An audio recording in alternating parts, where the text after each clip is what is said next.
Наместо на црна листа на забава по повод 4 јули, градоначалничката на Скопје, Даниела Арсовска, вака ја критикуваше поканата на американската амбасада во земјава. Меѓу гостите, како што тврди градоначалничката, да бидат поканети актуелни функционери од албанскиот политички блок.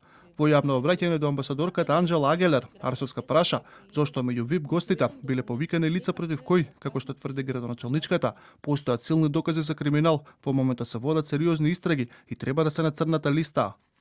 Овие двајцава незгодно насмејани на фотографијава, за кои институциите имаат цврсти докази за криминал во најмалку 152 случаи и за кои се спроведуваат сериозни истраги во моментов, наместо да висе на црната листа на санкции на САД насочени против поединци и бизниси, вклучени во корупција и нарушување на човековите права, ви беа во прв ред во амбасадата вчера.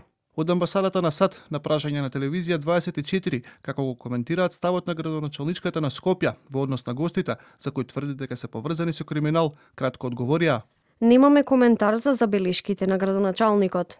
Политичкиот и државниот врв во земјава секоја година е дел од прославата на независноста на САД. Неколкумина од нив на крајот сепак завршија на црната листа. Последно на непосакуваниот список се најде името на екс-вице-премиерот и министер за политички систем Артан Груби, кој со месеци е во бегство. Гости на одбележувањето на 4 јули беше и поранешниот премиер Никола Груевски, кој поради корупција заврши на црната листа.